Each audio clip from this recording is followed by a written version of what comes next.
estar, chicos? Hola, hola, hola, hola, hola, hola, hola, hola.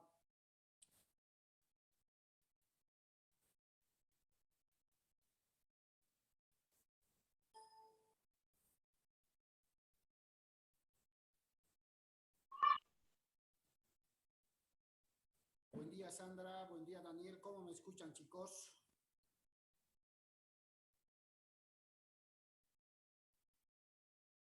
Hola, Sandra. Buen día.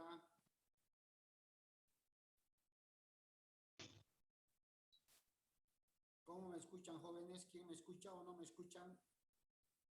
No lo escuchamos, Lice. Está muy suavito. Ahora, ¿cómo me escuchan? ¿Sigue suave? Lice, está muy bajito su Ya, denme un minutito. audio, no se le escucha muy bien. Ok, mientras se me... Sí,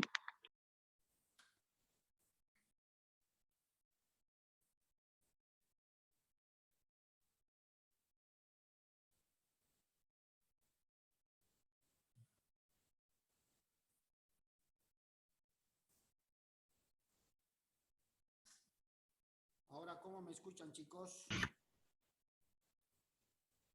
Hola, hola. sigue suavito, Lice. Ya, perfecto.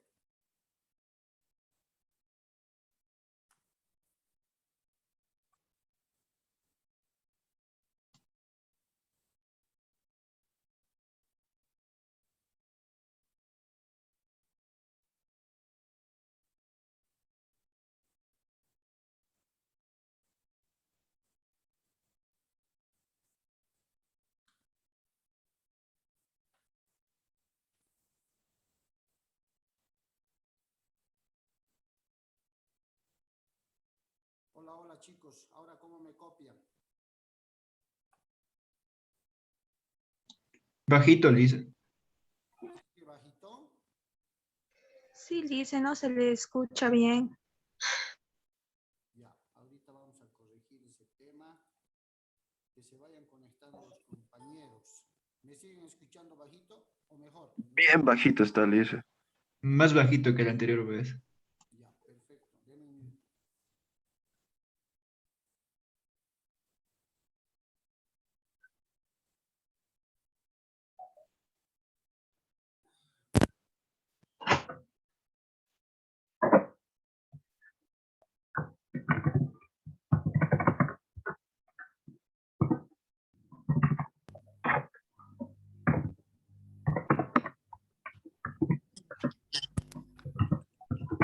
¿Cómo me escuchan ahora, jóvenes?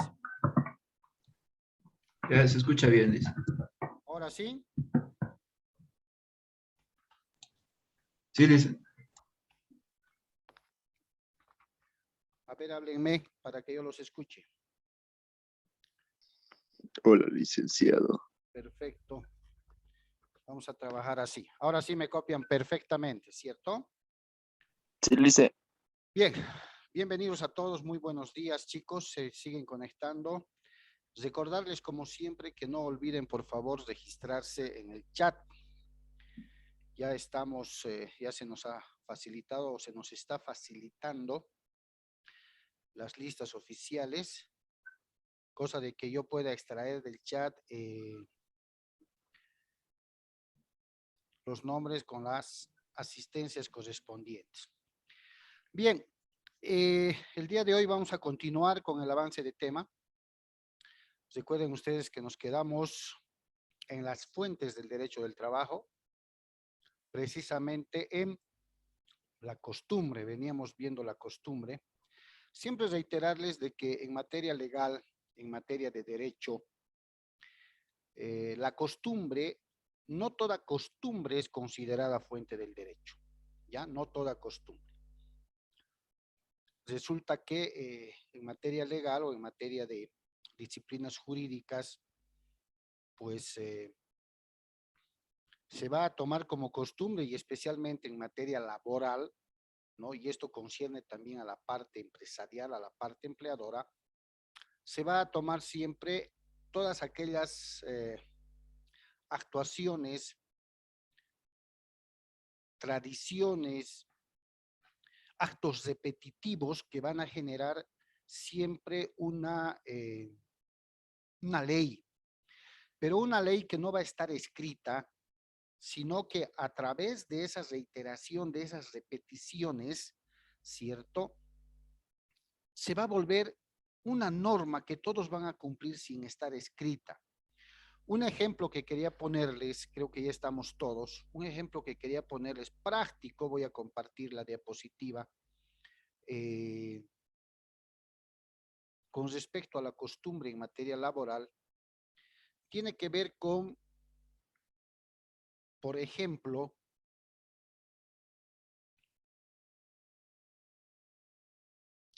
no sé si alguien ha tenido la oportunidad de ver alguna vez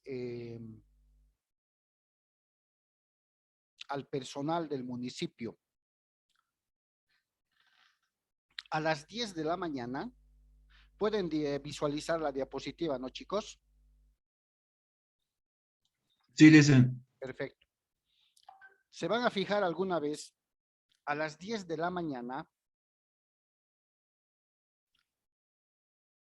entre los trabajadores o en la masa obrera de los trabajadores de los municipios, existe la famosa hora de refrigerio, más conocida en el lenguaje popular o vulgar, la famosa hora de tiro. ¿Qué supone esta hora? O media hora, de 10 a 10 y media. Supone que los trabajadores paralizan actividades para poder, a manera de refrigerio, puedan compartir sus, ¿cómo podría llamarse?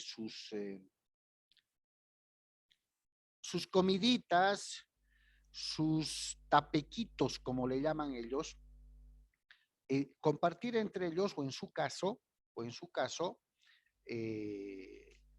comer uno solo lo que se ha llevado. Es infalible de 10 a 10 y media, salvo contadas excepciones que puedan impedir que estos trabajadores, digamos, cumplan su hora llamémosle de refrigerio, aunque ellos tienen otra costumbre de llamarle la famosa hora de tiro, ¿no? Recuerdo que hace muchos años atrás, algún alcalde que había ingresado en gestión quiso suprimir esa media hora, llamada hora de tiro. No se ha podido. Y esa hora de tiro que le llaman hora de refrigerio, por ejemplo, que no siempre ocurre en todas las empresas reconocen esto, bancos, empresa privada y demás, como la hora de refrigerio, ¿no? Como el tiempo de refrigerio. Pero no está escrito en la norma. Si ustedes revisaran la Ley General del Trabajo, revisaran su decreto reglamentario o alguna otra norma conexa como una resolución ministerial o cosa por el estilo, van a ver que no existe, no está normado de manera positiva, de manera escrita, esta famosa hora de tiro. Es una costumbre que se ha ido dando a través del tiempo, ¿no? Para que en cualquier lugar de trabajo puedan contar con unos minutos de un tecito, su empanada, algún bocadito, que en su momento también está recomendado, digamos, por la parte de salud, porque se entiende que siempre debe realizarse una pausa alimenticia a media mañana y a media tarde. Ustedes han debido llevar seguramente, y quisiera que me lo digan, la materia de administración, donde seguramente han estudiado los 14 principios de Enrique Fayol, ¿cierto? No sé si han llevado esa materia, chicos, estoy seguro que sí.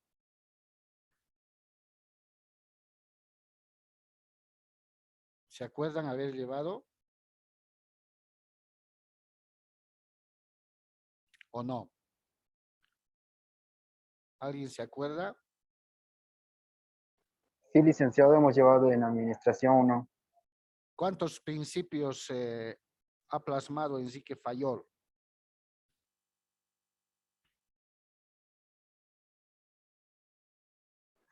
Justamente eran 14 principios de Enrique Fayol. Exactamente, muy bien. Dentro de esos principios se ha plasmado algo de esto con unos experimentos que aquel entonces se hizo.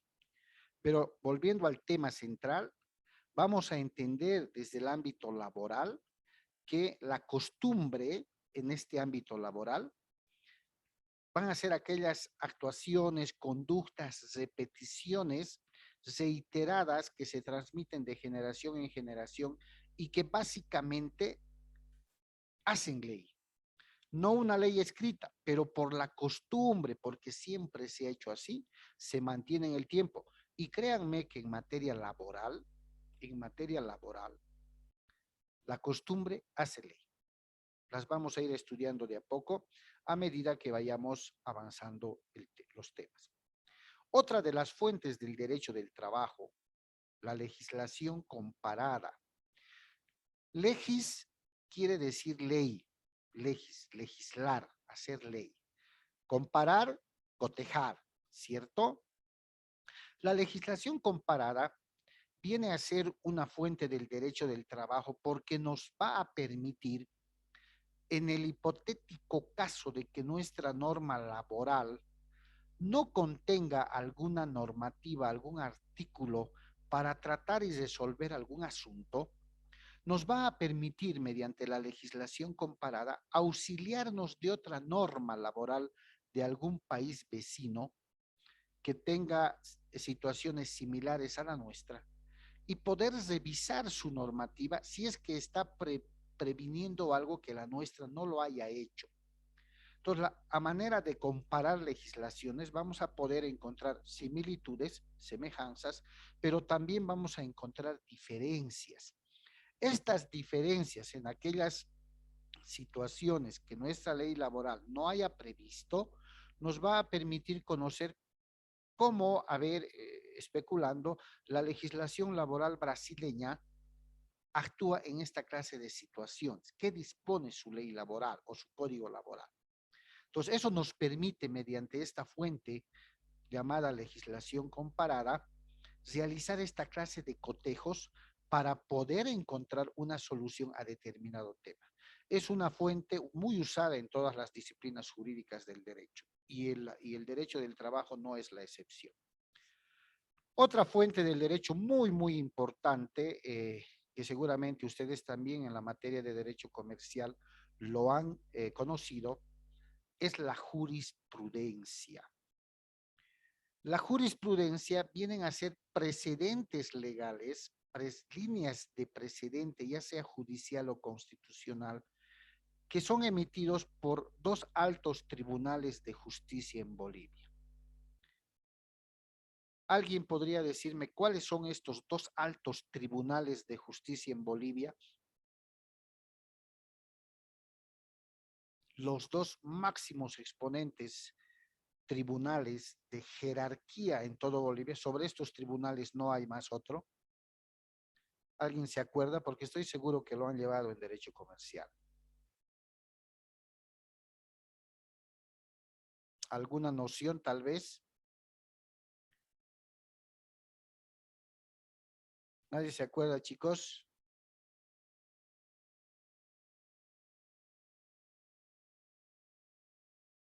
¿Han escuchado hablar del Tribunal Supremo de Justicia que se encuentra ubicado en la ciudad de Sucre?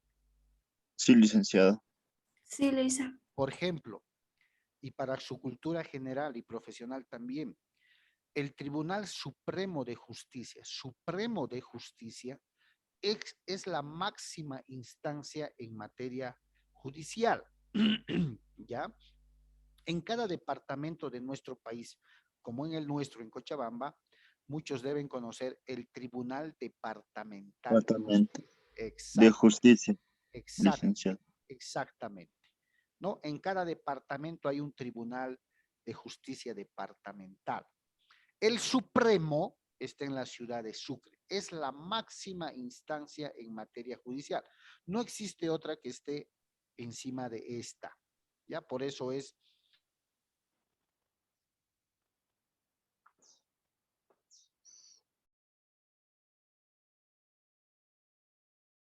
Lice, lo silenció su micrófono.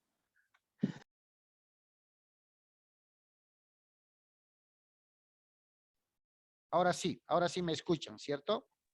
Ahora Sí. sí, Lice. Ya. No sé quién podría decirme, ¿existe otro máximo tribunal en materia constitucional en la ciudad de Sucre? Muy conocido, está de boga su nombre en la prensa hoy por hoy con este tema del golpe de Estado, si se conoce en el gobierno de Yanine ¿Sería Áñez. la sede? ¿Quién? La sede. ¿Cuál es esa? Sería el Sede del tribunal tribunal. electoral. El Tribunal Constitucional Plurinacional, el famoso TCP. Pero ¿qué Sí. tiene que ver la jurisprudencia como fuente del derecho del trabajo con estos dos altos tribunales de justicia? Son fuente, o es fuente la jurisprudencia, todas aquellas resoluciones de última instancia que dictan el Tribunal Supremo de Justicia y el Tribunal Constitucional. Ejemplo, vamos a hablar de materia laboral. Resulta que un trabajador le inicia un proceso judicial, una demanda judicial a la empresa por concepto de beneficios sociales. ¿Ya? Bien. En Cochabamba existen juzgados laborales, jueces laborales, llamados de primera instancia. Estos jueces laborales conocen la demanda, la sustancian y la resuelven. Resulta que emiten una sentencia en la que disponen que se le pague al trabajador X monto por concepto de beneficios sociales. La empresa no está satisfecha con la resolución que ha emitido este juez laboral y en el ejercicio de su derecho a reclamar tiene la opción de utilizar dos recursos de impugnación. Así se llama, impugnación. Un primer recurso se llama el recurso de apelación. Este recurso de apelación, si bien va a ser presentado ante el mismo juez que ha emitido la sentencia en la que ordena que se le pague al trabajador por beneficios sociales X monto, no lo va a resolver el mismo juez. Lo va a resolver la sala social del Tribunal Departamental de Justicia aquí en Cochabamba. Hay dos salas en Cochabamba en materia social laboral, cuyos componentes se llaman vocales de la sala, que son en grado superior, ¿sí?, a los del juez laboral, ¿no? El juez laboral, el primero que conoce, cuando hay apelación o impugnación por parte, digamos, de la empresa, va a conocer su superior en grado, que son los vocales de la sala social. Los vocales de la sala social van a revisar los reclamos de la empresa, del recurso de apelación, y van a verificar si son fundadas, ciertas o no son fundadas. Luego del análisis que hagan de los reclamos que la empresa haga, van a emitir una segunda resolución, llamémosle una segunda sentencia, ¿sí? A esa resolución que va a emitir la sala social como superior del juez laboral que ha conocido el proceso, se denomina auto de vista. Esto simplemente para que se ubiquen, nada más, chicos, no se preocupen. Pero en el auto de vista, esta sala puede confirmar la sentencia del primer juez laboral, lo que quiere decir que la empresa continúa perdiendo el proceso. A raíz de esto, la empresa tiene un segundo recurso ante el máximo superior en grado, ante la máxima instancia. Es el recurso de casación o nulidad, que no lo va a resolver ni el primer juez ni los vocales de la sala departamental. Ese recurso de segunda instancia se va a ir a la ciudad de Sucre para que los magistrados del Tribunal Supremo de Justicia, en la sala social suprema que hay allá, puedan revisar si tanto el primer juez como los vocales en segunda instancia han dilucidado bien el caso y han dictado una justa resolución. Cuando los magistrados de la sala social en el Tribunal de Supremo de Justicia, revisada el reclamo, revisadas las observaciones de la empresa, dictan un nuevo fallo, una nueva resolución que se llama auto supremo. Si alguna vez en cualquier materia ustedes leen alguna resolución que lleve como título auto supremo, la palabra supremo les va a dar la idea de que ha sido dictado por un Tribunal Supremo de Justicia en Sucre. Y como es la máxima instancia, no hay más otra en esa vía judicial. Lo que disponga el Tribunal Supremo de Justicia se debe cumplir, siempre y cuando, a momento de disponer ese último fallo, no vulnere derechos y garantías constitucionales de la empresa, pero eso ya toma otro matiz, ¿ya? Ese auto supremo, esa resolución suprema que vaya a sacar el Tribunal Supremo de Justicia, se convierte, chicos, en jurisprudencia. ¿Por qué en jurisprudencia? Porque ese fallo, esa resolución que emite el Tribunal Supremo, se va a aplicar a todos los casos similares o iguales que vayan a dilucidarse en estrados judiciales. Es decir, es el antecedente, es el precedente. Ejemplo, si en materia de beneficios sociales ha fallado el Tribunal Supremo como resultado de las dos impugnaciones que ha hecho la empresa, cuando se presenten otros juicios parecidos, similares al que se ha llevado a cabo y ha merecido ese último auto supremo, los jueces inferiores, como el juez laboral, los vocales de las salas departamentales, van a aplicar la línea y el criterio que ya el Tribunal Supremo ha fijado para esa clase de demandas. ¿Me dejo entender? Entonces, lo que se revisa es jurisprudencia para saber y conocer cómo el Tribunal Supremo ya ha resuelto esta clase de casos cuando se le ha presentado en su momento.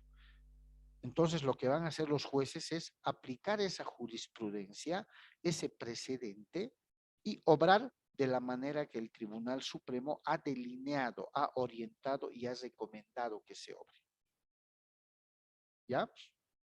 Lo mismo hace el Tribunal Constitucional, pero en el ámbito constitucional. El Tribunal Constitucional no emite autos supremos, el Tribunal Constitucional emite sentencias constitucionales.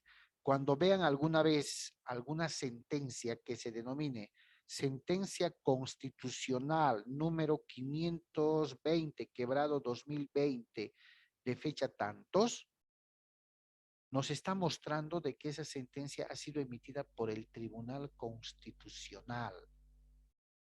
Y de la misma manera, en casos que lleguen a su conocimiento, el Tribunal Constitucional emite un fallo, emite esta sentencia que se va a convertir en jurisprudencia para ser aplicado en otros casos similares. Es un precedente en el ámbito constitucional. Por eso es jurisprudencia. ¿Y son fuente del derecho? Sí, son fuente del derecho. Por ejemplo, van a encontrar mucha sentencia constitucional en temas de reincorporación laboral, despidos justificados o injustificados, despido de mujer embarazada, de progenitor, de padre, de dirigentes sindicales, de personas con discapacidad. Ya el Tribunal Constitucional ha delineado, ¿no?, un camino que nos indica cómo debemos aplicar la norma con respecto a esos casos.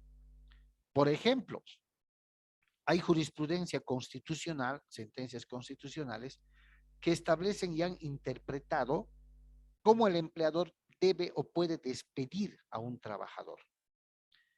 ¿Cómo debe de actuar el empleador cuando el trabajador ha incurrido en una causal de despido? Entonces, cuando los jueces toman conocimiento de esta clase de situaciones, recurren a la jurisprudencia, ya sea judicial o ya sea constitucional, para poder conocer cómo los tribunales supremos y constitucional han obrado, han interpretado en esta clase de situaciones. Es una fuente muy importante del derecho del trabajo porque día que pasa y día que se va emitiendo jurisprudencia en materia laboral y social, pero que no tienen idea. Y ojo, estos tribunales, tanto del Supremo de Justicia como el Tribunal Constitucional, chicos, podrían, como el derecho es dinámico y el derecho del trabajo lo es, pero abismalmente, Estos tribunales pueden modificar, pueden modular alguna línea de jurisprudencia anterior, a ver, del año 2000 al 2005. Resulta que se ha presentado una situación similar en el tema de despido de dirigente sindical, pero con otras aristas, con otras características, y van modulando, van mejorando la jurisprudencia, que se publica lógicamente en las páginas tanto del Tribunal Supremo de Justicia como del Tribunal Constitucional, ¿ya? Entonces, a esa fuente denominada jurisprudencia se la conoce hoy por hoy como aquel conjunto de fallos, ¿sí? Aquel conjunto de fallos y razonamientos realizados por los altos tribunales de justicia a efectos de sentar precedentes. No crean que nuestros jueces, por ejemplo, son sabelotodos, son sabios o adivinos. Cualquier situación nueva o similar que se les pueda presentar, recurren a revisar la jurisprudencia existente, ya sea del Tribunal Supremo de Justicia o ya sea del Tribunal Constitucional. ¿Listo? Eso es jurisprudencia, chicos. Otra fuente muy importante que tenemos que conocerla es la doctrina, que se aplica en todas las disciplinas y en todas las profesiones que se pueda establecer. La diferencia, por ejemplo, con la jurisprudencia es de aplicación obligatoria, porque son fallos de los altos tribunales de justicia. La doctrina no es de aplicación obligatoria, pero nos es útil para tener noción profunda y a cabalidad de lo que algunos autores o investigadores han estudiado o han investigado, valga la redundancia, sobre un determinado tema. La doctrina viene a ser entonces aquellos estudios o investigaciones de juristas, de profesionales, de científicos, que van analizando determinado tópico, determinado tema, y van emitiendo criterio. Escriben artículos científicos, escriben un libro, ¿no? Y eso nos sirve para tener noción, para ver otros criterios. No es de aplicación inmediata, o obligatoria más bien, ¿no? Pero nos genera un criterio para poder discrepar, porque podemos estar en desacuerdo con alguna doctrina, o en su caso acogerla y decir, sí, me parece que la investigación o el estudio o el criterio que tiene este señor es coherente, es válido, sirve, y puedo tomarlo inclusive en la preparación de tesis, en trabajos de investigación. Es una doctrina, por ejemplo, en materia laboral, en relación a ver, un tópico en materia laboral, en relación a la jornada laboral, al horario de trabajo. Cuando veamos ese tema lo vamos a profundizar. Pero, por ejemplo, la ley dice que existe una jornada ordinaria de trabajo de 8 horas para los varones, 48 horas semanales. Y las mujeres, 40 horas semanales, 7 horas simplemente en la semana. O por cada día, ¿cierto? 7 horas por cada día, 40 semanales. La doctrina, a mérito de eso que está reglamentado, investigaciones, análisis profundos de estudiosos del derecho laboral, dice, pero la jornada también puede clasificarse en otras modalidades. Puede ser una jornada a destajo, puede ser una jornada por contrato, puede ser una jornada por día trabajado, día pagado, puede ser una jornada de campamento. Y la norma se vale de esos criterios para poder pulir ese tema, y en materia regular, en materia laboral, vas regulando esos aspectos mediante resoluciones ministeriales, decretos supremos y demás. ¿Se dan cuenta? Nos sirven de apoyo. A ver, si yo les digo, y quiero criterios, si yo les digo que habiendo investigado, habiendo leído varias obras de autores, especialistas en el tema, resulta que la luna que vemos que es medio gris, amarillenta o lo que sea, no es como tal, sino es verde. La luna es verde. Y les digo por esto, por esto, por esto, por esto. ¿Ustedes me van a creer?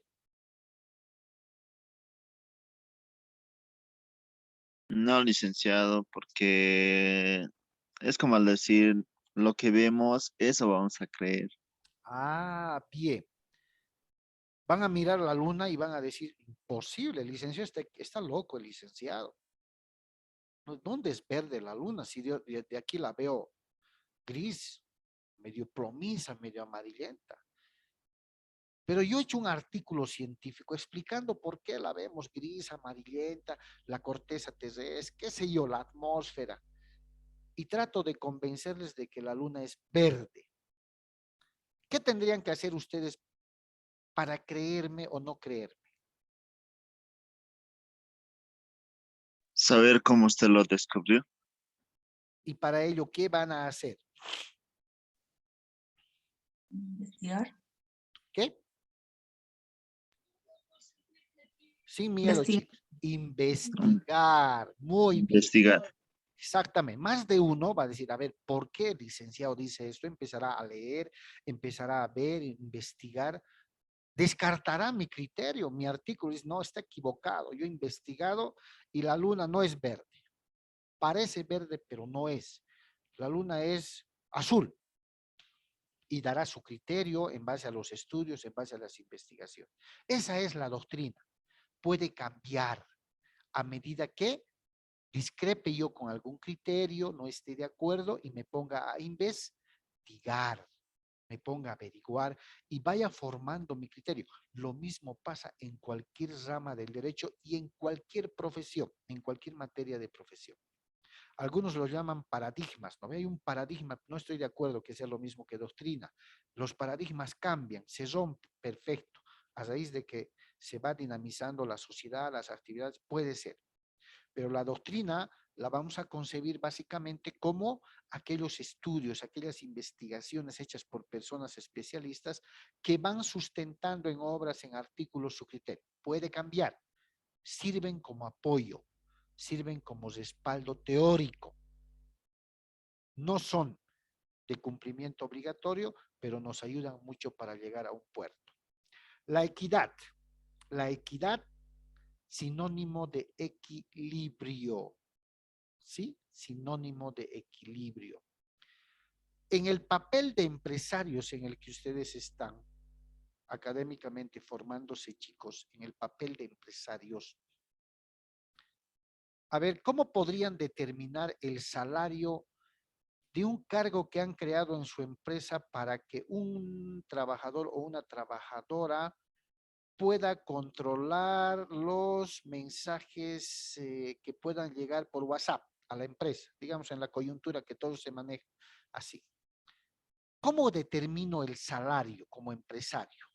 A ver, esta persona se va a encargar de registrar y verificar cada WhatsApp que llegue en horario laboral a la empresa, determinando cuáles son urgentes, cuáles debe comunicar a su inmediato superior, todo. Su horario va a ser en horario de oficina.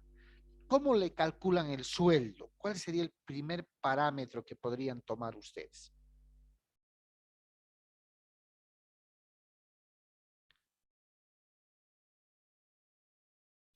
¿Qué base tomarían en cuenta para poder decir, esta persona por el trabajo que va a realizar va a ganar tanto como futuros empresarios?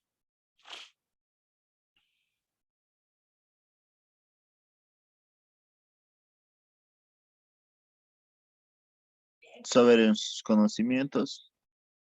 Ya, valorarán seguramente su hoja de vida, tomarán en cuenta seguramente como referencia el salario mínimo nacional que nuestro país tiene, ¿cierto? Sí, licenciado. Ya. ¿Será posible que bajo el valor de referencia de un salario mínimo nacional, tomando en cuenta su preparación, como decía Oscar, puedan establecer una especie de ecuación de equilibrio entre la responsabilidad que va a tener al ejercer sus funciones, que debe guardar un equilibrio con el salario que le vaya a pagar. ¿Creen ustedes? Debe haber equilibrio entre el trabajo que realice y la responsabilidad que tenga con lo que vaya a ganar.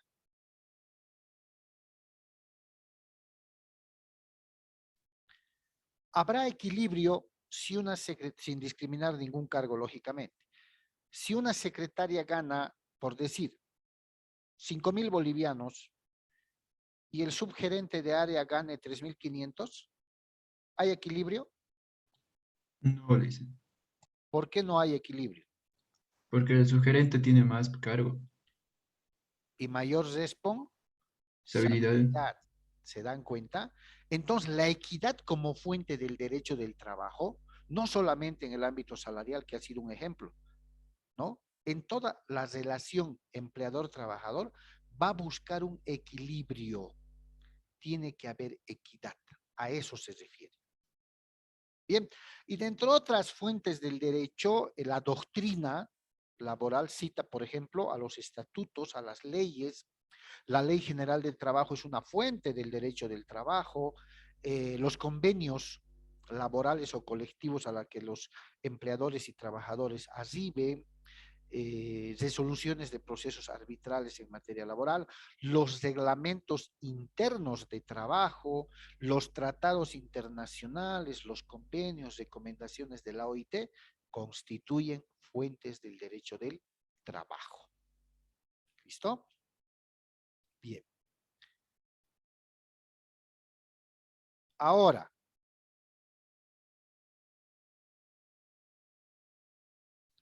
¿qué ha pasado con Bolivia con relación al derecho del trabajo? ¿Qué medidas ha tomado Bolivia a raíz de esas situaciones que hemos visto en la anterior clase? Ínfimos salarios, inexistencia de derechos, reclamos de los trabajadores, movimientos que se van gestando de los trabajadores, se van organizando en sindicatos, en grupos. ¿Cómo Bolivia ha asumido a través de su historia esta situación? Que en el periodo del constitucionalismo, ¿se acuerdan la anterior clase? En ese periodo donde los estados como Alemania, México,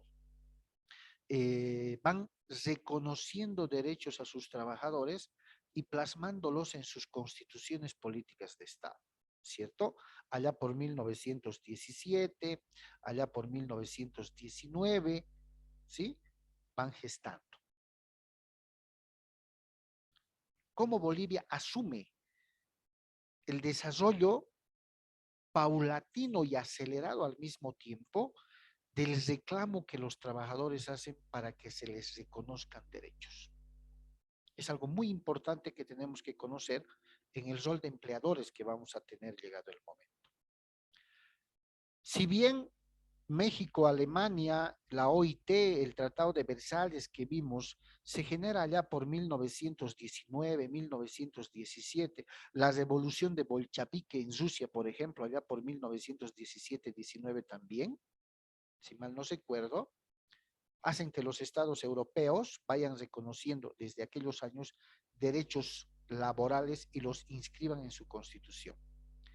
Ese constitucionalismo social, esa etapa en que los estados les van reconociendo, van constitucionalizando los derechos laborales, a Bolivia llega el año 1938, precisamente con la Constitución Política del Estado de 1938. Chicos, un favor, vamos a llegar al final de la primera sesión. Voy a cortar acá, por favor, la grabación y en segundos les paso el nuevo link, ¿ok? Y se van conectando, por favor, ¿ya?